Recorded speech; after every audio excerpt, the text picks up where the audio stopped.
Hello বন্ধুরা, সবাই কেমন আছো? আশা করি সবাই সুস্থ এবং ভালো আছো। তোমাদের আশীর্বাদে আমিও ভালো আছি। চলে এলাম ছোট্ট একটা মিনি ব্লগের ভিডিও নিয়ে। তো সবাই শেষ পর্যন্ত দেখতে থাকো, ইন্টারেস্টিং ভিডিও।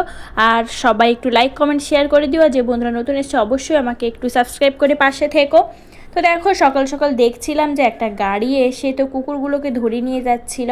তো বাইরে চিৎকার শুনে বাইরে বেরোলাম, তো দেখছিলাম তো একটা লোক কুকুরগুলোকে খাবার দিয়ে গাড়িতে করে ধরে ধরে নিয়ে যাচ্ছে। তো কেন নিয়ে যাচ্ছে, কী কারণ নিয়ে যাচ্ছে, কোনো কিছুই জানি না। তো আমরা যেহেতু অন্য বিল্ডিংয়ে থাকি, একদম আমরা 7th ফ্লোরে থাকি, তো নিচে নেমেও দেখার মতন কোনো সুযোগ নেই। তার জন্য দেখো শুধু উপর থেকে দাঁড়িয়ে দাঁড়িয়ে ভিডিও করছিলাম, তাই তোমাদের সাথে শেয়ার করলাম। তোমাদের যদি জানা থাকে অবশ্যই আমাকে একটু জানিও, আর জানালে খুব ভালো লাগবে।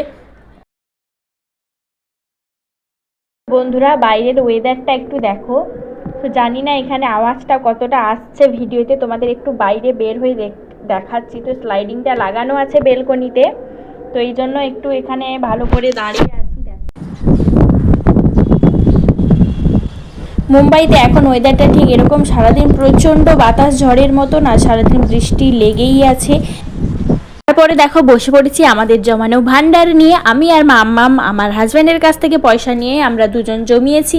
তো দেখো আমি সেই মুহূর্তে কী জন্য রেগেছিলাম আমার নিজেরও কিন্তু মনে নেই। তো কিন্তু দেখো আমার মনে আছে যে আমি রেগেছিলাম, কিন্তু কী জন্য রেগেছিলাম কিন্তু মনে নেই। তো সেই অবস্থায় আমি দেখো কাটছিলাম সেটাকে দিয়ে, তো সেটা কিছুতেই খুলছিল না। তো আমার হাজব্যান্ড একটা ডাব্বা এনে দিয়েছিল, সেটাকে আমি চিটিয়ে একদম ভান্ডার তৈরি করে আমি আর মাম্মাম অনেক পয়সায় জমিয়েছি। তো দেখো কত পয়সা জমিয়েছি, এখানে প্রায় 2000-এর মতো ছিল।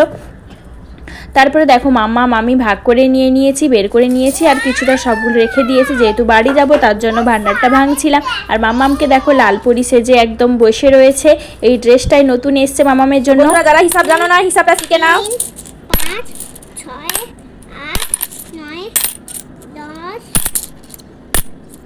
11, 30, 5, 11, 30, 5, 6, 8, 9, 10, 20, 11, 5, 6, 7, 8, 9, 10, 17, 18, 19, 15, 16.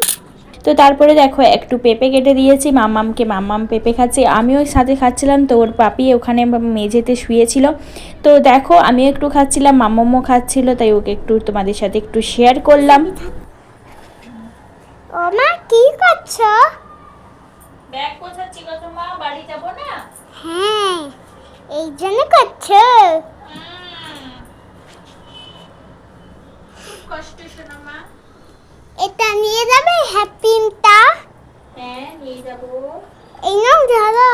তো বন্ধুরা, তোমাদের সাথে তো শেয়ার করাই হয়নি। তো আমরা ডিমার্ট গিয়ে কিন্তু রেডিমেড কিছু স্যুপের প্যাকেট নিয়ে এসেছিলাম। তো ফার্স্ট টাইম আমি ট্রাই করব রেডিমেড স্যুপ। তো দেখো বাড়িতে একটু গরম জল করে পাউডারটা একটা বাটিতে ঢেলে, তারপরে উষ্ণ গরম জল করে সেটাকে ঢেলে দিয়েছে। 1 মিনিট গোলাতে হবে যতক্ষণ না একদম ভালোভাবে মিশে যাচ্ছে, এরকম গোলাতেই থাকতে হবে।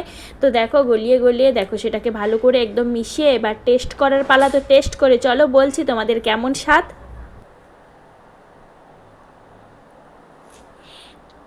টেস্টি।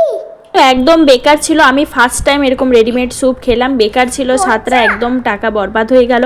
তো যাই হোক দেখো মামামের শরীরটা ভালো ছিল না, তারপরে দেখো সন্ধেবেলা নিয়ে চলে এসেছি মামামকে ডক্টরের কাছে। আর এদিকে দেখো ওয়েদারটাও আমাদের এখানে বৃষ্টির ওয়েদার, ঠান্ডার ওয়েদার, তাই মামামের শরীরটাও ভালো ছিল না। তো দেখো মামাম কিছুতেই থার্মোমিটার রাখতে চাইছিল না, তো তাই দেখো ভিডিও বানানোর ছল করে ওকে একটু থার্মোমিটার দিয়ে জ্বরটা মাপছিলাম। তো যাই হোক তোমাদের ভিডিওটা কেমন লাগলো অবশ্যই কমেন্ট করে জানিও, ভালো লাগলে লাইক কমেন্ট শেয়ার করে দিও।